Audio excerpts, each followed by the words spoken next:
Good day everyone.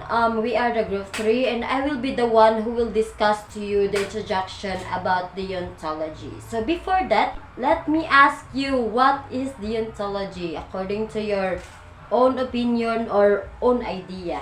What is deontology? Anyone?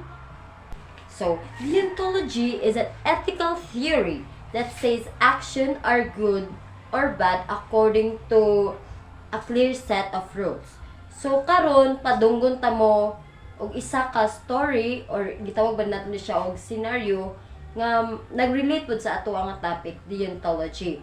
So I hope you will listen carefully. So Monday morning, butang tag mga Enero 24, 2017. So ang mayor sa Baguio City nihatag og certificate gikan sa city government. So muhatag ngalan nga si Reggie Kabatutan mo na siya gihatagan sa certificate. So tungod sa iyang extraordinary show nga gitawag honesty in the performance of their duties or practice of profession. So pasabot ang award. So nganong gitagaan siya tungod sa iyang pagka matinud-anon sa serbisyo. Dili lang sa panimalay niya gi-apply kundi sa iya pong pagpanarbaho. So, si Reggie, isa ka adlaw na siya isa ka pasahero. Gitawag na to siya og si Chen Shield. So, si Chen Shield, isa ka Australian. So, Australian. So, makadungog ta og Australian no kay kwartahan. Sugot na sayo pa na kwartahan din siya. Isa siya ka Australiano nga kwartahan.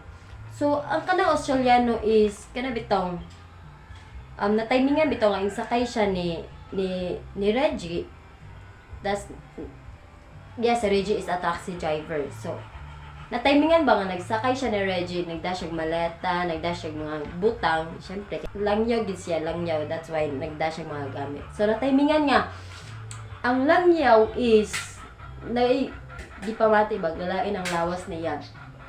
So once nga galain ang lawas, di ba, kita og maglain na gatong lawas, mura tag mental block kay nag-focus ta sakit akong kuan nga na mental block ta. So isa ka adlaw na nalimtan sa langyaw ang iyahang nga maleta.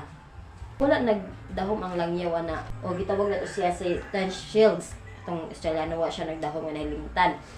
Unya ana pa nahibaw-an ni Reggie pag abot niya sa ato jud untot nga lugar nga gihunungan jud ato siya nakaibalo nga naa day nalimtan nga maleta. Ang minato nga kuan ani is either ibalik ba to ni Reggie ang maleta or iyaha ba tong gamiton ang naa sa sulod sa maleta. So ug kita no makahuna-huna ta ginana pobre kay ta, I know ang taxi driver is not easy nga work, dili jud siya sayon work. So, ang sulod sa maleta is adunay sulod nga laptop. Mas kay rich ba yan? Sulod nga laptop, passport, o mahalon nga padre sa headphone na nagkantidad og 26,000. 26,000 man na siya. 26,000. I know, ang taxi driver is kanang luoy ba nga na bitaw. Mutong makahuna-huna ang taxi driver og dili na ko ni ibalik ni nga kanang maleta. Siguro may pahimoslan niya ang kwarta, may pahimoslan niya ang katong hibilin. Iyahatong ibayad sa tuition sa iyang anak, iyahatong mangaon sila og lami, makakaon sila og lami tungod adto. So yes, bisag kita kahuna-huna ta ginana. I know nga kanang hangol pangita siya tag kwarta, guys, ay classmates, pangita siya tag kwarta. So kanang ang wala ingon nga kanang lingkuan si Reggie ana. So ang iyahang gibuhat is wala siya nagsalig nga makadawat siya og certificate nga honest siya, wala siya nagsalig ginana. So ang nakakuan natin deontology about sa ko ang giingon nga na siya good moral, na siya honesty, mo to ang i-apply ni Reggie sa iyang kaugalingon. That's why ang katong malita iyahang gibalik sa asa to dapat ibalik. O ibalik niya.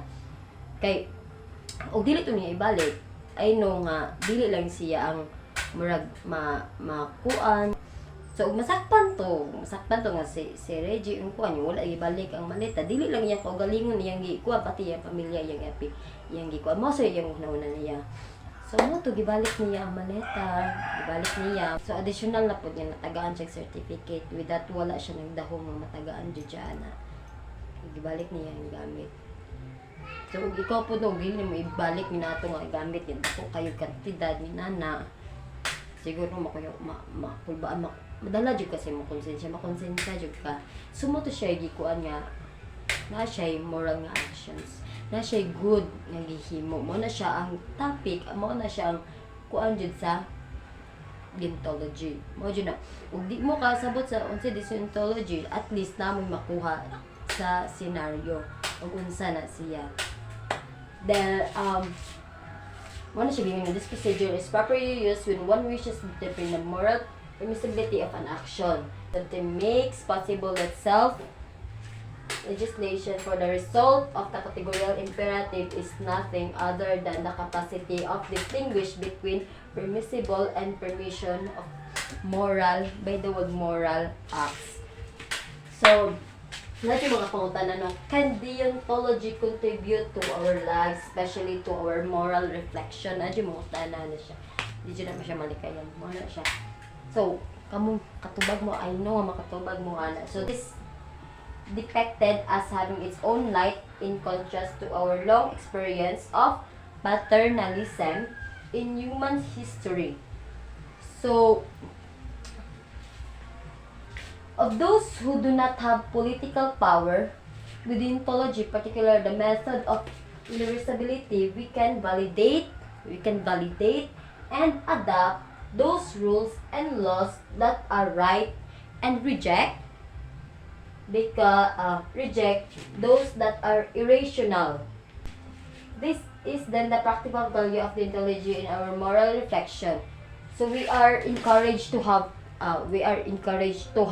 courage to think on our own, to use our rational will against in external authorities as well as internal based impulses that tend to determine our autonomy and self determination. Ang sunod yung report is all about duty and agency that will be discussed ni Ate Hanelin Galicia and Ate Sheila Gonzaga. So hello sir, this is the continuation of Hobia's report. So what I'm going to tackle is all about the duty and agency. The moral theory that evaluates actions that are done because of duty is called deontology. Deontology comes from the Greek word deon, which means being necessary. It says that actions are good or bad according to a clear set of rules. So the main proponent of deontology is Immanuel Kant, a groundwork towards a metaphysics of moral. So in this work, dili na to mahibawaan nga kita pud ang tao is matawag di putag rational will. So rational will, which means kanang natay kakayahan nga kada bitong maghunahuna, natay kakayahan nga mo kana bitong magdesisyon nga mao ni atong mauning buhaton nato kaning butanga. So to consider the rational will between the animals and the persons or human, on one hand, animals are sentient organism. Sentience means kana bitong we have the ability to perceive, kana bitong maka-realize ta nga makaplano nga kaning unsa ato ang buhaton. So, insofar as dogs and carabaos are also in sentient organisms. So, tinuod ni siya, kita pud sa humans, matawag po tag sentience, kinaamantay, kanabitong naamantay, naamantay sense, na makadesisyon tag atua, natay consciousness. So, thus both animals and persons is pareho ra day pud siya, pero dili siya pareho instinct bitaw. Naapoy ang animals naa sila instinct but different po siya sa human. Kumbaga ka na makahuna-huna po ang makanahuna pud ang animals, but dili sila pareho nga kanabitong dili sila pareho nga dili sila parehog instinct nga mali ba ni ang akong gibuhat or sakto ba. So ang human is na sila instinct, makanuna sila, makadesisyon sila nga unsa ang dapat buhaton, unsa ang kanabitong unsa o sakto ba ni ang akong gibuhat or mali. So on the other hand, people are also rational. Rationality consists of the mental faculty to construct ideas and thoughts that are beyond our immediate surroundings. So kani siya parehas sa, for example, parehas sa kaning para sa ning architect. For example, ang architect is makaplano pa siya sa iyang mind before niya mabuhat na nga before niya mabuhat nga magplano og balay. Iya pa nang hunahunaon sa iyang utok. So after that, if ma-drawing na niya ang iyang draft, if ma-drawing na niya ang iyang balay, iya na siyang i-instruct sa carpenters. So iya tong i-instruct sa iyang carpenters and sa mason kung unsaon niya pag-build sa house sa iyang final draft. So this happens also sa ato ang kinabuhi. We have the ability to think kung unsa, kung asay mali ba or sakto ato. We have the ability to stop. So we have the ability to stop kung unsa ang ato ang kanabitong kanang gibuhat, kung makaapekto ba na siya sa atoa, kung makapaapekto ba na siya sa ato ang palibot. So muna og magplano ta, makanahuna ta nga kanabitong kung kanabitong magplano ta, kung makanahuna ta nga unsaon ba ni siya nga para makaapekto po ni siya para nato, kung unsaon ba kahanig para kanabitong para bitong sa kaayuhan sa ato ang life. Possible ba ni siya nga maka-change ba ni sa ato ang world? Possible ba ni nga dapat ba ni siya buhaton? So mauna og magdesisyon ta, dapat klaro ang atong set of rules. Mauna ang deontology. So sama sa architect, before niya i-instruct sa iyang construction ug sa iyang mason, dapat nakaplano na siya daan, nakaset na siya daan sa iyang mind before siya muhatag sa iyang final draft. This is the end of my report. Chilami Kudzaga will be the next reporter. This is the continuation of Atihan Elin's report. So, our topic is about rational will. So, according to Immanuel Kant claims that there are differences between rational will and animal impulses. So, rational will is the will which is entirely devoted to, while ang impulse is you suddenly decided to do it without planning it. So like mapahala-hala ka decision ito. So according to Kant, humans are endowed with the ability, namely rational will, which allows us to do all kinds of actions according to the principles and beliefs that we carry for ourselves. So far as animals are concerned, they carry out all action based solely in impulses associated with natural instinct. So, a rational will di ay is pwede pa ta maka-freeze. Murag muhunong bitaw para makahuna-huna bitaw for example mo ba niya itong buhaton kay sakto ba ni or kanang mali nga na bitaw, for example katugon na kay ka, gabiin na kayo nako, katugon na kay ka pero wa pa kakatuon, gusto nimong magtuon pero katugon na ka, manang nakahunaon na ka kanang magtuon ba ko or dili kay di ko magtuon mabagsak ko ugma kay na may exam, or magtuon ka imong labanan ang imong pagkakatugon kay para makapasar ugma. That is rational will. Kanang maghuna-huna bitaw kadaan isa ka mag-decide, unlike sa animals nga decide ra bitaw dito wa sila kana mo decision sila dito wa sila kay babon sa kanang konsekwensya ng ilang gipangbuhat like nga na. So in simple terms, humans are not like animals who only react to internal and environmental impulses, but humans can also control, contemplate, and think about everything related to an action under certain relation principles. Autonomy. Immanuel Kant claims that the property of the rational will is autonomy, which is the opposite of heteronomy. Autonomy is the ability to know what morality requires of us, and function not as freedom to pursue our ends, but as the power of an agent to act on objective and universally valid rules of conduct, certified by reason alone. Ang kakayahang malaman kung ano ang hiningi ng moralidad sa atin at gumagana hindi bilang kalayaan upang isagawa ang ating mga layunin.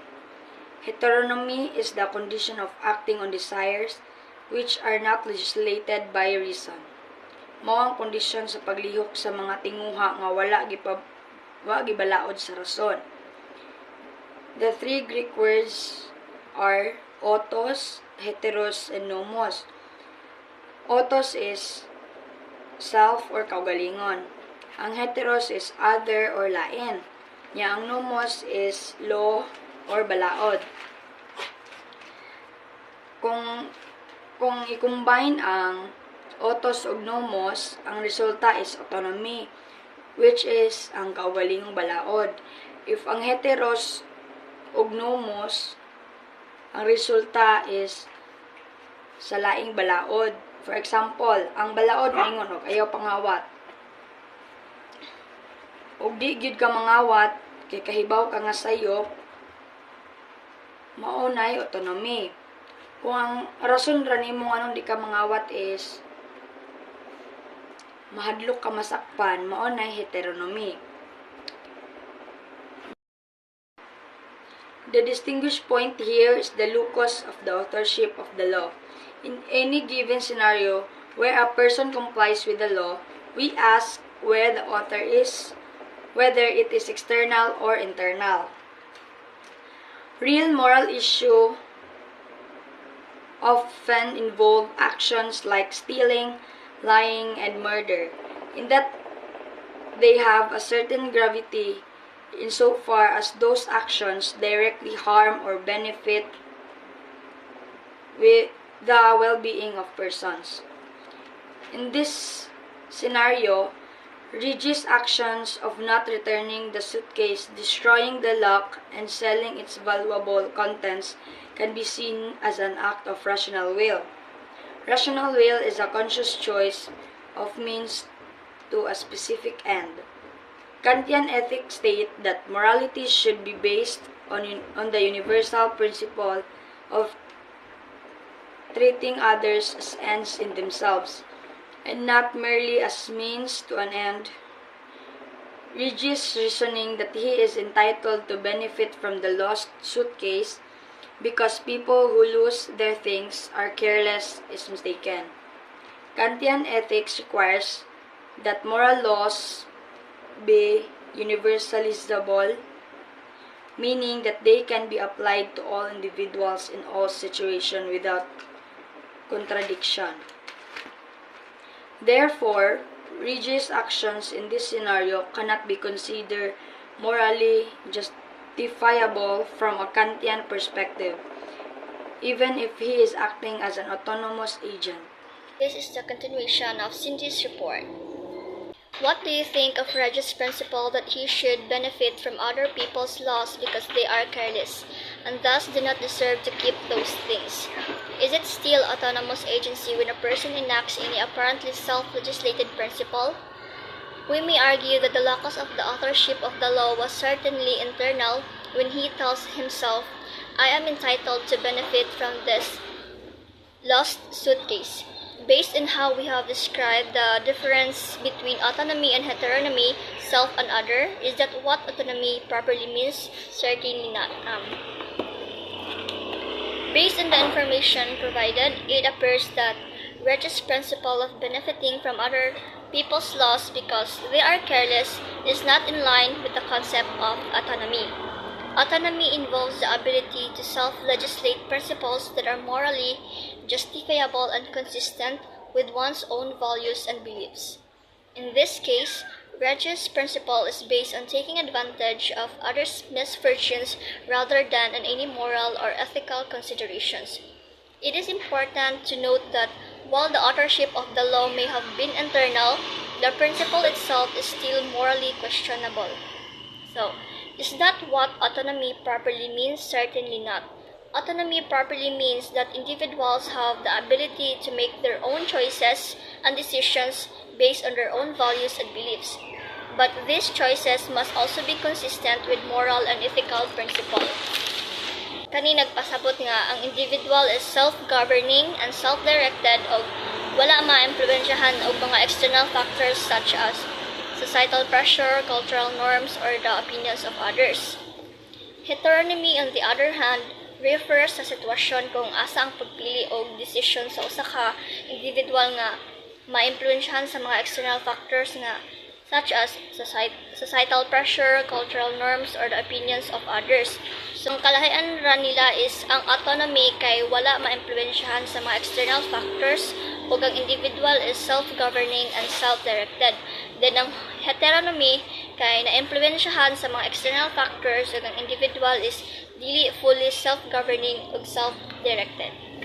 And I'm going to discuss about universal life disability. So what does it mean? It is any moral judgment must be equally applicable to every relevantly identical situation. Example is do not kill or do not break promises. So these are the examples that judgment which everyone it could be argued and should follow. So there are two moral theory in universal liability. So these are substantive moral theory and formal moral theory. So let's tackle first the substantive moral theory. So example of this is if a participant gives informed consent to a study that is against their own interest or that causes a threat to others in society, substantive theories would question whether that consent is sufficient moral justification for the study to happen. So, in contrast, a formal moral theory does not supply the rules of commons straight away. So, it also does not tell you what you may or what you may not do. So, example is cookbook. So, diba, sa sunod na is maunang tutunay na yung mga procedure nga provide. So, di ka na lang ka mo follow ato on what to do para makabuhat ka na. Meaning that you should act a certain way only if you're willing to have everyone else act the same way too. So, for example, when it comes to relationships, the categorical imperative means that you should avoid being rude to people unless you want everyone to be rude to each other. So there are four key elements in this formulation of the categorical imperative, namely action, maxim, will, and universal law. So that states that we must formulate an action as a maxim. So maxim in Tagalog is kasabihan, which here defines as a subjective principle of action. Deontology refers to the study of duty and obligation. So there are four case elements in this formulation of the categorical imperative. First, action. Second, maxim. Third, will. And fourth, universal law. Kant state that we must formulate an action as a maxim, because maxim is consists of rule that we live by in our day-to-day life. Maxim is SOP or Standard Operating Procedure. Ito ang karaniwang pamaraan ng pagpapatakbo.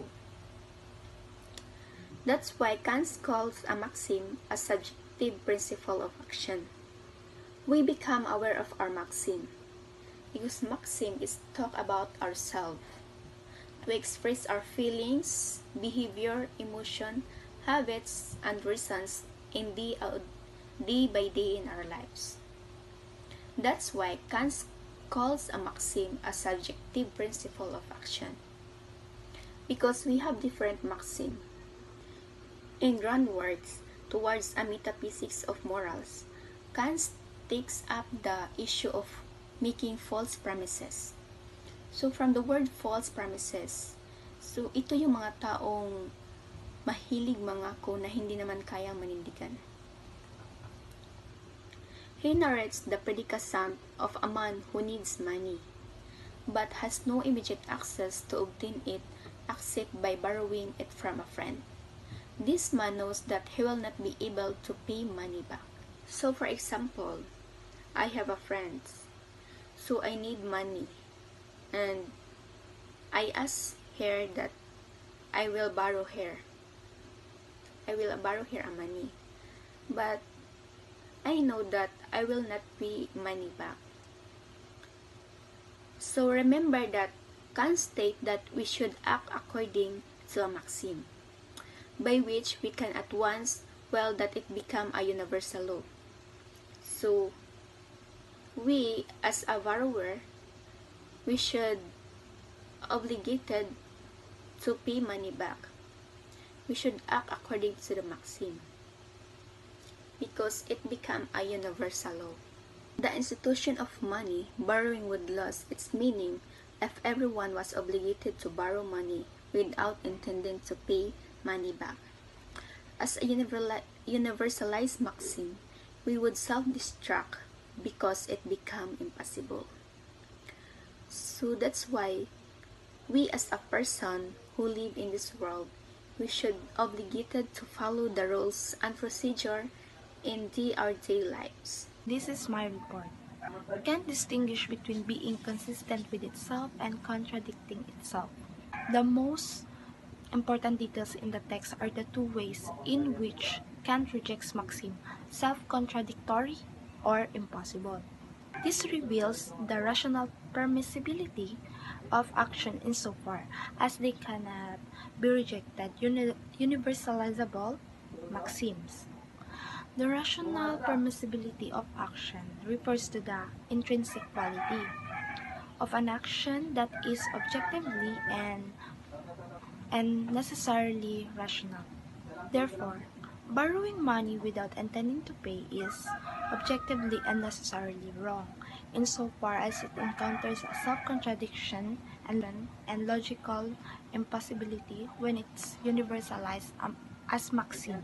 Deontology states that an act that is not good morally can lead to something good, such as shooting the intruder.